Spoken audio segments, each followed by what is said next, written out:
Coucou tout le monde, aujourd'hui on se retrouve pour un nouveau concept sur ma chaîne qui s'appelle le coin de papote.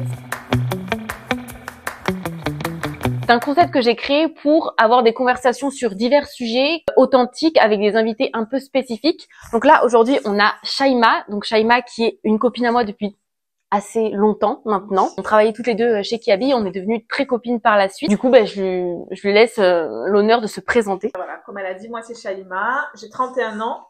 Je suis maman d'un petit garçon de bientôt 4 ans, Naïm. Et là, je suis enceinte actuellement de mon deuxième. Voilà, donc en gros, aujourd'hui, on va parler de maternité, puisque Shaima est déjà maman. Moi, je suis maman depuis 2 mois, donc c'était intéressant d'avoir plusieurs histoires à raconter différentes. Si ce genre de contenu vous plaît, n'hésitez pas à me le dire en commentaire, n'hésitez pas à vous abonner et à activer la cloche pour recevoir la notification. Let's go! Let's go! J'ai préparé mes petites fiches avec toutes les questions. Déjà, on va parler de la parentalité en général. Toi, comment tu décrirais ton expérience avec maternité depuis que tu as Naïm? Comment ça se passe? En général, ça se passe super bien. Bon, au début, on est dans le flou quand ça arrive et tout. Enfin, voilà, il faut s'adapter à l'enfant parce que tout change en fait. Ta vie, elle change. Tu passes d'être seule, en couple, à faire tout ce que tu veux quand tu veux, à être dépendante d'un psy, et en fait ta vie elle change du jour au lendemain. En fait, ce qui chamboule le plus, je trouve, c'est que avant, faire un truc simple, c'était hyper facile. C'est ça. Et depuis qu'on a un enfant, en fait, on doit réfléchir à comment on va le faire. Ouais, on doit réfléchir à tout. Et moi, je trouve que c'est ça le plus compliqué, en fait. Et toi, en devenant maman, qu'est-ce qui t'a surpris le plus? Quelle est la chose à laquelle tu t'attendais pas? Eh ben, l'amour qu'on porte à un petit être comme ça, en fait, on commence à l'aimer déjà dès lors qu'il est dans le ventre. Dès lors qu'on te le met sur toi quand t'accouches, c'est vraiment ouf. L'amour, en fait, tout se décuple, en fait. T'es là, tu regardes, tu dis c'est à moi, c'est ouf, en fait, ce ressenti que tu as sur le coup, et c'est trop beau. En fait, et ça t'a surprise, du coup? Ça m'a surprise, ouais, de t'aimer autant un être que tu viens de rencontrer, en fait. Ouais, c'est ça. Voilà, donc, tu l'avais jamais vu, et en fait, tu l'aimes déjà sans le connaître, en fait. Ouais, oui, c'est ça. Parce qu'on dit souvent à la maternité, le plus dur, c'est d'apprendre à connaître son bébé, le rythme. C'est ça. Ouais, de connaître sa personnalité. C'est à moi, donc il m'appartient, mais bon, en même temps, voilà. Mais bref, cet amour-là, il m'a surprise. C'est là, mais waouh, je l'aime trop. Tu vois, le trop, en fait. Tu vois, tu te dis, c'est trop, en fait. Ouais, c'est ça. C'est un chamboulement incroyable. Ouais. Depuis que t'es maman, surtout, en plus t'es maman enceinte, donc c'est un peu plus chaud, hein, ça c'est sûr. Comment tu gères l'équilibre entre justement ta vie de maman et ta vie de couple, en fait, et surtout en étant enceinte, c'est un peu plus compliqué, non? Ouais, c'est plus compliqué. Alors on passe moins de temps ensemble. On a pris la décision qu'il y ait un écart de 4 ans pour pouvoir qu'il soit à l'école. Ça, c'était voulu, du coup, l'écart, en fait. Voilà. Et en fait, le fait qu'il y ait un écart, mais déjà, ça fait du bien, on a soufflé. On a pu aller en vacances, faire des séjours, profiter un peu de lui et de nous trois, en fait. Et bébé 2, on l'a lancé quand on s'est senti prêt. On s'est dit, c'est bon, c'est le bon écart, il va aller à l'école. Et on va pouvoir se replonger dans ça, tu vois. Et honnêtement, là, pour l'instant, on appréhende un peu. Se dire la vie à 4, ça va être différent, mais au niveau de tout plein de choses, des sorties, des vacances, de ça, mais écoute, on verra sur le tas. Ouais. Du coup, est-ce que quand même tu arrives à te retrouver avec ton mari de temps en temps? Alors, nous, on fait le choix de pas faire trop garder Naïm. Ça, je sais. Ça, c'est vraiment... ça, c'est un truc... on n'a pas fait trop garder. Ouais. Il passe du temps en famille, avec ses amis et tout, mais on est toujours là. Il n'a jamais dormi ailleurs. Enfin, voilà.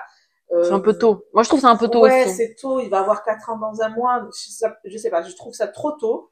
Donc, en fait, on fait tout le temps des choses à 3. Et en fait, ça nous manque pas tant que ça. Des choses je sais pas comment expliquer, mais en fait, on trouve en fait, c'est différent, en fait. C'est un bonheur différent, c'est des moments passés ensemble différents. C'est comme avec ton mari, mais il y a votre enfant avec vous, donc en fait, c'est beau, mais moi je trouve ça beau. En fait, lui comme moi, on n'en ressent pas le besoin souvent. Par exemple, là, on a fait une sortie récemment, on l'a fait garder le temps d'un spectacle. Et ça nous a fait du bien. Enfin voilà. Mais je veux dire, partir sur 2-3 jours, une semaine et le laisser, ça on l'a jamais fait et j'en ressens pas le besoin. Ok, oui. Moi non plus, je pourrais pas le faire, sauf avec ma mère ou la mère de mon copain. Si ma mère regarde cette vidéo, oui, tu pourras le garder. Non, parce que une folle. Des moments où tu te sens dépassée, où justement avec Naïm, voilà, tu te sens dépassée, surtout depuis que tu es enceinte. Et comment tu fais face à cela, quoi? Des fois, c'est un peu plus compliqué, non? Alors, dépassée, pour ma part, je pense que c'est un trop grand mot, ouais. je crois. Pour l'instant, je le gère bien. Voilà, la fatigue du fait d'être enceinte, ce qui est normal. Ouais, la fin est dure. La fin est dure, s'occuper de Naïm, se lever le matin, le ramener à l'école, parce que mon mari, il part au travail très tôt le matin, il rentre après la sortie d'école. Ouais. Donc ça, là, j'ai du mal parce que je suis en fin de grossesse, mais je veux dire, j'ai pas ressenti... Ouais, tu t'es pas sentie dépassée. Ouais, dépassée, non, je dirais pas ce mot-là. Mais certes, c'est fatigant parce qu'un petit de bientôt 4 ans a besoin de se dépenser. Donc c'est le parc après l'école, c'est les petites sorties le samedi, dimanche. Et le mercredi. Et voilà, le mercredi. Moi, je le garde le mercredi. Ouais. Oui, faut faire des activités. Enceinte, c'est pas facile, mais bon, je me suis pas sentie vraiment dépassée. Ça va. Pour l'instant, je gère le truc. Ok. Alors, du coup, on va passer à l'éducation des enfants. Ça, c'est une question qui est assez subjective. Enfin, c'est un sujet assez subjectif puisque c'est très personnel. Mais pour toi, à l'heure d'aujourd'hui, quelles sont les valeurs que tu aimerais inculquer à Naïm, surtout dans la société dans laquelle on vit actuellement, qui est un peu plus plus compliqué. Élever nos enfants dans un monde qui a extrêmement changé depuis quelques années quand même. Bon, déjà le b.a.-ba, la base de respect. Le respect envers l'autre, en fait.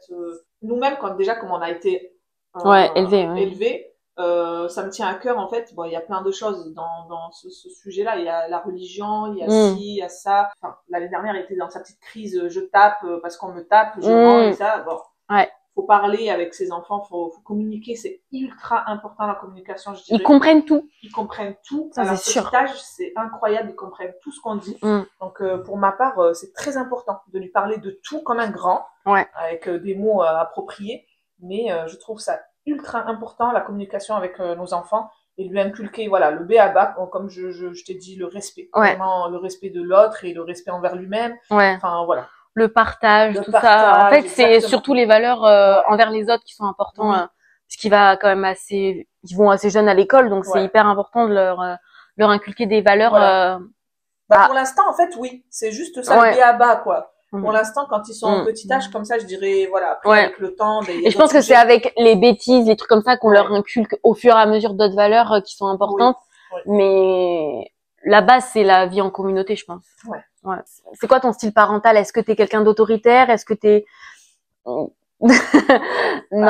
Mais est-ce que ça sert à quelque chose d'être autoritaire de toute façon? Je sais pas. Je me pose la question tout le temps. Moi, je le suis pas du tout. Heureusement que papa est un peu plus sévère que moi. Ça, j'aurais pensé l'inverse. Ouais, mais il punit, heureusement, parce que moi, je punis pas du tout. Naïm ne reçoit jamais de punition de ma part. C'est pas bien parce que, il prend un peu le dessus, du coup, quand il est qu'avec moi. Et je vois la différence quand il est avec papa. Oui, forcément. Voilà. Donc, quand il est avec papa, il y a des choses qu'il ne fait pas. Mais bon, je trouve que c'est un bon équilibre. Oui, bien sûr. Que mon mari donne des petites punitions dès que, ça dépasse les limites, c'est très bien. Et moi, je suis la maman toute douce, toute tendre, mais c'est ta nature, de toute façon. Je suis comme ça, je pense pas, enfin, si, peut-être qu'avec, avec le temps, tu sais, l'adolescence, tout ça, tu changes un peu. Mais là, quand ils sont petits comme ça, je me dis, bon, allez, cette petite bêtise, allez, c'est bon. Mais bon, mon mari, non.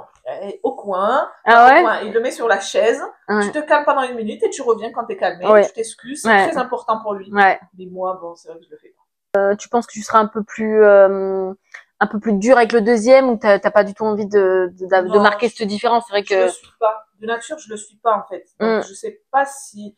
Parce que des fois, avec le premier, on est un peu plus cool et avec le deuxième, on sait que les bêtises vont arriver comme ci, comme ça. Donc, on se dit, je vais être, allez, là, je vais être un peu plus dur. Plus ferme.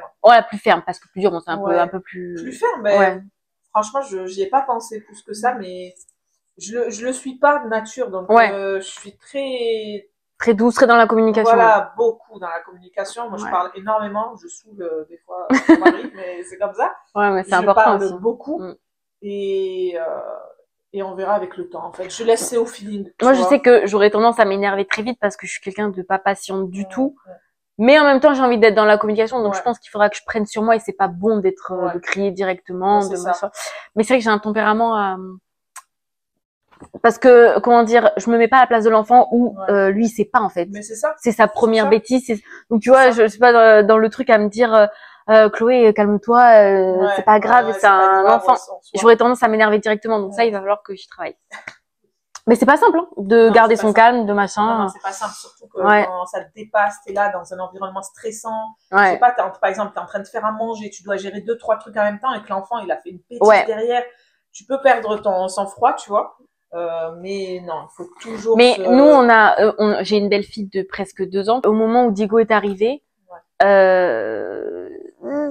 2 ans, c'est l'âge où elle teste, où elle est un peu plus, elle a un peu plus de caractère et tout. Ça, je pense, le terrible tout. Ouais, terrible tout là, le truc là, ouais. C'est ça. Mais franchement, quand on avait Gabi et Diego en même temps à gérer, c'est pas simple. Heureusement qu'on est 2 à gérer le soir et tout, parce que quand tu veux faire à manger et que t'as Diego qui pleure parce qu'il a faim et Gabi qui demande de l'attention, eh ben le repas il se passe dans, voilà, tu vois ce que je veux dire. Avec 2 enfants, c'est pas facile. Mais Naïm, ce qui est bien, c'est qu'il a 4 ans. Donc, il va avoir 4 ans. Ouais, donc voilà, donc c'est plus simple. Il sait parler, communiquer, il est un peu plus autonome. Exactement, il commence à être un peu plus autonome. Et c'est l'écart vraiment que je voulais, tu vois. Je voulais cet écart-là pour pouvoir le laisser aussi vivre sa petite vie de grand frère. Il va être grand frère en fait dans un mois, dans 4 ans. Et je voulais en même temps profiter de son petit frère, tu vois, à plein temps, parce qu'il sera à l'école exactement, tout en profitant avec lui, tu vois. Oui, bien sûr, oui. Mais voilà, je voulais pas. Mais c'est important aussi parce que Naïm, comme ça, il a son moment à l'école aussi tranquille où il peut être avec ses copains et tout. Et en même temps, il a conscience de l'arrivée du petit frère, tu vois. Ah ouais. Mais en tout cas, avec 2 enfants, ça va pas être facile. Toi, quel conseil tu donnerais aux nouvelles mamans pour gérer justement les différentes étapes du développement de l'enfant? Toi, t'aurais aimé qu'on te dise quoi? La patience. Ouais. Enfin, la patience. Ouais, je pense que c'est vraiment le mot, la patience. Ah ouais, la patience. Je dirais même qu'il faut l'apprendre aux nouvelles mamans. Enfin, faut en parler beaucoup. Ouais. Parce que, on perd patience. Et c'est pas bon. De perdre patience avec des enfants en bas âge, c'est pas bon du tout. Non. Parce que, il y a l'énervement, il y a plein de choses. Il y en a qui font des postpartum, tout ça. Des dépressions de postpartum, c'est pas facile. Ouais, et c'est vrai que quand on vient d'accoucher, mais moi j'ai été choquée de cette question, que ce soit à la maternité, avec ma sage-femme, j'ai vu une deuxième sage-femme parce que la mienne était en arrêt, machin. On te pose toujours la question, est-ce que ça va? Genre, est-ce que vous sentez une dépression? Est-ce que le papa est présent? Ça, cette question, elle est... Guillaume l'a posée aussi. Ah ouais, cette question, est-ce que le papa est présent? Est-ce qu'il a repris le travail? C'est ça, exactement. Comment vous sentez du coup depuis qu'il a repris le travail? J'ai pas eu ce truc de dépression postpartum. Mais je pense que ça doit être difficile quand tu l'as. Ah mais c'est difficile à gérer. J'ai une amie qui a été dedans. C'est vraiment difficile à gérer. Parce que déjà de 1, tu te supportes pas, t'es là. Tu viens d'accoucher, t'es dans un état. Voilà, exactement. Tu as du mal à créer un lien rapide avec ton bébé. Enfin, pour ma connaissance en tout cas. Du mal à gérer un lien. Ta vie qui chamboule d'un coup. Donc, j'imagine que c'est dur. Ah ouais. C'est très dur. Ouais, puis je pense que le fait d'être en dépression, ça te crée une distance avec ton enfant que tu viens d'accueillir. Et ça c'est frustrant. Donc en fait, c'est encore plus horrible pour toi. Enfin, j'imagine pas le truc. Ouais, ça doit être très dur à gérer. Maintenant, on va parler de la gestion du quotidien. Parce que Shaima, c'est une femme très organisée. C'est vrai. On va dire ça comme ça. Ouais. Et moi, je trouve qu'elle est organisée. Alors, déjà, comment tu t'organises pour jongler entre les tâches ménagères, les activités de Naïm, l'école et le temps personnel aussi, parce qu'il te faut quand même un peu de temps pour toi. Déjà, ce qu'il faut savoir, c'est que moi, j'ai arrêté de travailler. Juste après Kiabi. Du coup, j'ai arrêté de travailler. Je suis devenue vraiment maman au foyer. Dors ma petite vie. Voilà. Faut le savoir. Ça me manque pas du tout. C'est quelque chose que j'ai appris à aimer.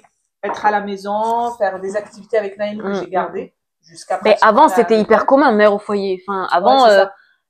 C'est vrai, ça. Mais c'est un vrai métier, élever ses enfants. Regardez la preuve, on embauche des assistantes maternelles, des personnes en crèche pour élever vos enfants. Donc c'est vraiment un métier. Pour jongler, je dirais que en fait, faut se laisser un peu de temps pour soi. Clairement, même si je l'ai gardé et tout, c'est pas grave. Des fois, il m'est arrivé que mon mari sorte, prenne une journée, enfin voilà.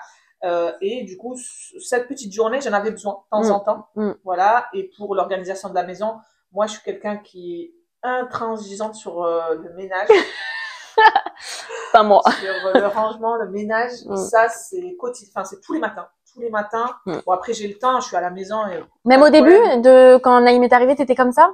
J'étais KO dans les premiers mois, tu vois, mais genre sur 2-3 mois. Et après, j'ai repris très rapidement ma La nature revient. Voilà, c'est ça. Donc, Le petit ménage de 2 heures chaque matin, ça c'est obligatoire. Ouais. Et après, pour commencer la journée, c'est important. Moi, je suis quelqu'un qui prépare les repas à l'avance. Tout est cadré dans ma tête. Et en fait, quand je fais pas ça, je me sens pas bien. Ouais. Tu vois, c'est dans ma nature. Oui. En fait, voilà, et je me sens dépassée quand je fais pas ça. Ok, oui. Voilà. Ça, c'est vraiment un truc que je soulève parce que mon mari me le dit tout le temps. C'est bon, souffle, tranquille, c'est pas grave si le repas il est pas prêt à 10 Ouais, mais justement, tu es pas bien quand t'es comme ça. Voilà. Donc, je suis quelqu'un de plutôt organisé. Ouais. Mais moi, je trouve que le plus dur quand un bébé arrive, c'est justement de trouver de trouver un rythme et en alliant le ménage, s'occuper du bébé. En fait, on connaît pas encore sa routine. Ouais. Parce que chaque bébé est différent, on connaît pas sa routine, donc à quel moment je vais faire ça, tu vois ce que je veux dire? Moi, ça a été ça le plus compliqué quand Diego est arrivé, c'est moi j'avais l'habitude de prendre ma douche à telle heure, de faire ci vers telle heure et tout, et là il pleure à ce moment-là, et moi je me sentais en mode mais mais il va pleurer combien de temps? Est-ce que je vais pouvoir le faire? En fait, on apprend sur le tas. Ouais, voilà, on apprend sur le tas à gérer son organisation, quoi. Avec son bébé en fait. Il est là, il a besoin de toi, et lui il comprend pas. Comment garder la même organisation, le même rythme avec un nouveau-né, ça c'est vraiment c'est quelque chose en fait. Et je dirais surtout pour les mamans. Ah oui. Le papa, bien sûr, mais ceux qui sont présents c'est super et tout, mais c'est pas pareil. Sont présents, je vous assure que c'est pas pareil. Non, c'est pas pareil. La maman ou le papa, c'est pas la même charge mentale. Non, pas du tout. T'as beau dire oui, il m'aide et tout, c'est pas pareil. Ouais, non, c'est pas pareil. Quand t'allaites, c'est vrai que le seul moyen pour que ton bébé mange, c'est toi. Donc si t'es sous la douche ou si machin, en fait tu te dis mais vite faut que je sorte et tout parce qu'il a faim et tout. Demain faut que j'aille à la banque. Mais comment je vais faire? Il faut dans ta tête, il faut être un minimum organisé quoi. C'est une charge mentale énorme. Énorme pour une maman. Juste de sortir 2 secondes, ça prend. Mais tu dois t'organiser en fait. Qui regarde, comment, tu dois tirer ton lait si tu allaites. Exactement. C'est tout un truc pour une sortie d'1 heure. Hein. Exactement. Ouais. Est-ce que tu as des astuces pour gagner du temps justement sur certaines choses et te simplifier la vie? Est-ce que après Naïm est à l'école donc c'est un peu plus facile. Ouais. Les choses que tu n'arrives pas à faire quand il est là, tu les fais quand il est à l'école. Mais est-ce que tu as des astuces par exemple, est-ce que tu te lèves toujours à la même heure? Je suis quelqu'un qui se lève tôt. Voilà, ça c'est la base. Chez moi, je n'arrive pas. Mes yeux s'ouvrent à 7 heures du matin. Dès 7 heures, je suis active. C'est là que je fais toutes mes tâches ménagères, comme je vous ai dit, c'est là que je m'organise avec le petit, que je trouve que le temps est vraiment, je sais pas comment vous dire, mais le matin, je trouve que c'est super de tout faire le matin. Parce qu'après, tu te laisses l'après-midi pour toi. Ouais, t'as la journée pour profiter, Pour profiter pour tes rendez-vous, tu peux caler tes rendez-vous l'après-midi, c'est plus facile. Après, tu peux aller récupérer ton enfant à l'école, voilà. Ouais. Bon, du coup, on revient. J'ai dû nourrir mon fils qui réclamait à manger, donc on a fait une petite pause. Donc là, on va parler de la santé mentale. Ouais. Justement, on en parlait, la charge mentale, c'est assez compliqué à gérer quand on a des enfants, et surtout pour la femme. Même si on a beau dire l'homme participe effectivement aux tâches ménagères, aux enfants, mais c'est pas pareil. J'ai envie de dire, participer, c'est son devoir.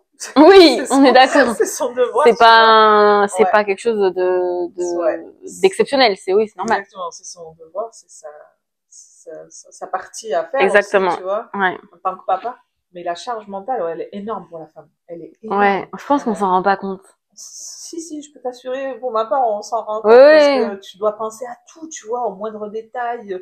Comme je te disais, moi, je suis quelqu'un d'organisé. Eh bien, il faut penser au repas, il faut penser à ci, à ça. Est-ce que j'ai décongelé ça? Est-ce que je suis allée récupérer ça? Il me manque tel truc pour faire la recette. Et attends, quand l'enfant se met à manger.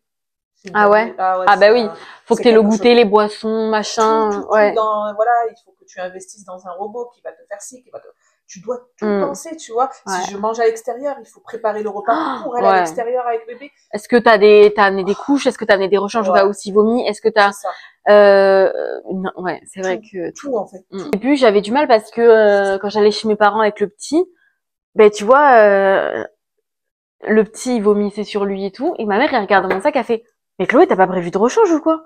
Moi je me dis mais pourquoi faire? Et genre elle me dit ben s'il vomit, s'il se tâche, si machin. Putain oui d'accord, oui c'est logique. Et en fait c'est tout ça que t'as. Enfin, je pense que c'est justement en devenant mère que tu sais tout ce qui. C'est petit à petit tu fais des erreurs, t'oublies machin. Et ça ça fait partie de la charge mentale, ne rien oublier, je sais pas tout quoi. Tu sais que t'es invité chez quelqu'un, quand tu rentres, tu vas devoir le coucher, mais tu vas devoir aussi te laver parce que après, s'il réclame à manger, faut que t'ailles dans le lit avec. Franchement, c'est tout un truc. C'est vraiment c'est toute une logistique en fait. Et ça c'est dur pour les mamans, je pense. Il y en a qui le gèrent bien, plus ou moins bien, et il y en a qui le vivent très mal. Franchement, de mon entourage ou quoi, je sais qu'il y en a qui le vivent mal. Les doigts, franchement, pour le premier, j'ai géré, je trouve maintenant avec du recul. J'espère qu'avec un deuxième, ça va le faire, parce que ça fait quand même peur, hein. Ça fait peur. Toi, t'as encore, du coup, l'expérience avec ta belle-fille et tout. Oui. Mais moi, l'arrivée du deuxième, je me pose plein de questions, tu vois. Est-ce que je vais tout gérer comme avec un seul bébé? J'imagine que ça va être dur. Non, ça va être différent. Ce sera pas pareil, ça sera différent. Parce que ils ont pas les mêmes besoins. Ils savent, enfin, il y en a un qui est plus ou moins autonome et l'autre non. Non, franchement, c'est pas du tout la même chose. Les sorties, c'est plus pareil. T'as pas juste un enfant. T'as un qui marche, mais qui doit rester à côté de toi parce que le temps que tu décharges l'autre de la voiture. Mais oui.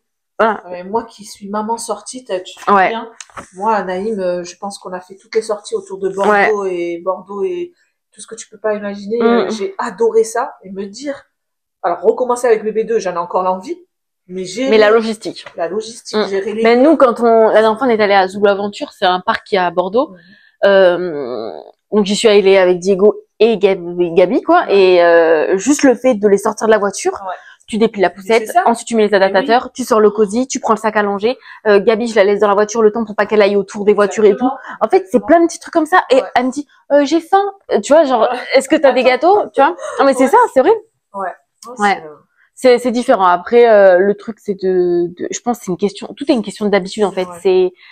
Ça va être une nouvelle organisation. C'est marque, Et du coup, ma question, c'est comment prends-tu soin de toi en tant que maman et surtout avant d'accueillir bébé? Est-ce que tu prends du temps pour toi en vrai? Est-ce que tu arrives à en prendre le soir ou? Oui, moi c'est le soir. Voilà, j'ai besoin de ce moment-là. C'est papa qui prend. Moi, franchement, dans mon couple, papa prend le relais dès qu'il arrive du travail. Voilà, dès qu'il arrive du travail, c'est lui qui prend le relais en fait. Et là, moi, le repas est déjà prêt, comme je t'ai dit, je fais ça en avance. Et en fait, je prends soin de moi. C'est là que je vais dans la salle de bain. J'ai besoin de ce petit moment, cette petite heure en fait qui me fait du bien, mes gommages, mes trucs. Mais vraiment, j'en ai besoin en fait. Si j'ai pas ce moment, je me sens pas bien. Tu vois, je me sens pas bien parce que j'aurais pas. T'as pas pris ton heure pour toi, quoi. C'est ça, exactement. Alors des fois, je peux sortir manger le soir avec des copines, tu vois. Donc il a pris le relais, je suis bien mentalement, tu vois. Mais là, avec bébé 2 qui arrive, me dire le laisser seul avec 2, enfin ça va être différent, on verra. Est-ce que quand il était bébé, t'arrivais justement à avoir ce temps pour toi le soir, ou surtout que quand on allait, on le sait, le soir c'est un peu le moment réconfortant pour bébé, donc on a du mal. Moi je trouve que j'ai du mal à avoir du temps libre le soir, ça c'est sûr. Quand il était bébé, non, je vais pas mentir, c'était plus dur, c'était vraiment plus dur. Parce que c'était un bébé allaité et en plus au sein. Voilà, j'ai mis très longtemps à le mettre au bibi. Donc c'était que mon sein exclusif, tu vois, y a pas d'heure, c'est à la demande. Donc c'était très très très dur d'avoir cette petite heure pour moi le soir ou quoi. J'essayais, tu vois, pour pas plonger dans un truc, tu vois. Mais on a mis du temps et c'est arrivé avec le temps. C'est vrai que depuis que je suis sortie de la maternité, j'ai pas arrêté de prendre soin de moi. J'arrive quand même à prendre, tu vois, les rendez-vous pour les ongles. J'essaye d'avoir des petits tips, tu vois. Je prends mon rendez-vous en début d'après-midi quand je sais qu'il peut dormir, donc j'arrive en avance à mon rendez-vous pour l'endormir dans la poussette, pour après qu'il dorme tout le long du rendez-vous. Et s'il pleure, je la connais un petit peu, donc c'est pas grave. Pour mes sourcils, c'est en bas de chez moi, donc c'est pas grave, ça va. Enfin, je pense qu'il faut pas s'arrêter en fait. À partir du moment où t'accouches, si tu te laisses tomber psychologiquement, ça va pas. Ça va pas aller, et en plus vous allez rentrer dans un cercle vicieux où tant pis, on verra dans quelques années quand il grandira. Mais non, en fait, il y a toujours même quand on allait, il y a toujours des petits une petite organisation qui est plus compliquée à avoir, mais tu peux prendre soin de toi quand même quand bébé est là. Oui, quand papa est présent, en tout cas, oui, c'est faisable. Tout est faisable en fait. Une question d'organisation et en fait, le papa doit être là. En fait, il doit répondre à ce besoin de la femme parce que c'est super important. Hein, et d'ailleurs, dans certaines, je sais pas si c'est comme ça, mais dans certaines religions et communautés, la femme qui vient d'accoucher, c'est un peu la princesse, quoi, genre enceinte, non, je sais plus je crois que c'est en Afrique surtout, quand elles accouchent, elles laissent tomber, c'est tout le monde s'occupe de la femme et tout, parce que c'est hyper dur d'accoucher, de trouver un rythme totalement, moi je peux te le dire, hein, je suis d'origine marocaine et chez nous en fait quand une femme vient d'accoucher. Je sais plus le nombre exact, mais elle a genre grosso modo un bon mois ou un peu plus où elle ne doit on lui emmène à manger. Ouais, on lui emmène à manger et tout. Ouais, je crois que c'est ça. Ouais. On l'aide pour les tâches ménagères, on s'occupe de son bébé, on vient l'aider pour tout, mentalement, psychologiquement. On est là pour elle, on lui apporte tout ce dont elle a besoin, tu vois. On lui fait des petites recettes pour activer sa lactation. Enfin, voilà, on s'occupe d'elle et on la laisse. Généralement, c'est la famille, du coup. Famille, belle famille, même amis proches, tu vois. Et on la laisse rien faire dans les débuts. C'est vraiment il me semblait que j'avais entendu parler de ça, ouais. Et est-ce que tu trouves que justement, la France, quoi, c'est pas un pays qui pousse à ne pas, comment dire, en France, c'est tellement compliqué de s'occuper de ses enfants super longtemps parce que le congé maternité, on le sait, il dure que 2 mois et demi. Là, moi, je suis censée en soi reprendre le travail dans 10 jours. Et le congé parental qui a baissé d'ailleurs. Et le congé parental qui sait, on peut pas vivre avec 400 €, enfin, sauf si ton mari gagne très bien. Et encore, ça reste compliqué maintenant. Mais je trouve que la France, c'est pas un pays qui aide au bon développement, comment dire, de la maternité. De la maternité, de passer plus de temps avec ses enfants, tout en restant à la maison et avoir un bon salaire pour une femme qui est rattachée à une entreprise, je pense pas. Ça fait partie aussi, je pense, de la santé mentale des femmes quand elles viennent d'accoucher, parce que tu sais qu'en fait, tu vas reprendre le travail, mais mon Dieu, mais je viens à peine. Déjà une place en crèche, etc. Faut penser à ça, faut penser à comment je vais faire si je veux l'allaiter, je dois tirer. Et puis comment le bébé va réagir, parce que quand il a l'habitude de passer 2 mois collé à sa mère, avec son odeur, tout ça, et après tu dois le mettre dans dans une structure où il connaît pas. Structure, moi je trouve ça aberrant. Ça doit être trop dur. Moi, je l'ai pas vécu, mais ça doit être déchirant de laisser son bébé de 2 mois, d'aller reprendre le travail. Enfin, ça doit être horrible, hein, vraiment. Que ce soit pour la maman ou l'enfant. Et surtout qu'en plus, l'OMS en France, il préconise l'allaitement jusqu'aux 6 mois. Comment vous voulez faire l'allaitement pendant 6 mois, sachant qu'on doit retourner au travail au bout de 2 mois et demi. Enfin, bref. Ça, c'est un sujet, je pense que on pourrait en débattre pendant tellement de temps. Un énorme merci à Shaima. On a terminé la vidéo. Merci d'avoir partagé ton expérience avec nous. N'hésitez pas à poser des questions en commentaire si vous en avez. Et je vous mettrai du coup les réseaux sociaux de Shaima en description et puis même sur la vidéo. Voilà, j'espère que ça vous a plu, que ce format vous a plu. Dites-moi si vous en voulez d'autres et n'hésitez pas à me dire des sujets sur lesquels vous voulez qu'on discute. Voilà, donc j'espère que ça t'a plu. Ah ouais, c'était super. Et ça fait du bien de parler comme ça, fait du bien de parler de maternité, de ses enfants, et toutes ces petites questions qu'on se pose d'ailleurs. Parce que même celles qui n'ont pas d'enfants, c'est intéressant de savoir comment ça se passe et tout. Et encore, on n'est pas rentré dans tous les détails. On fera une partie 2. Peut-être. Quand bébé sera là. Parce que peut-être que ce sera pas pareil. Avec plaisir. Ah oui. Je pense que ça sera pas pareil. Donc voilà, n'hésitez pas à vous abonner et à liker la vidéo. Nous vous fait de gros bisous.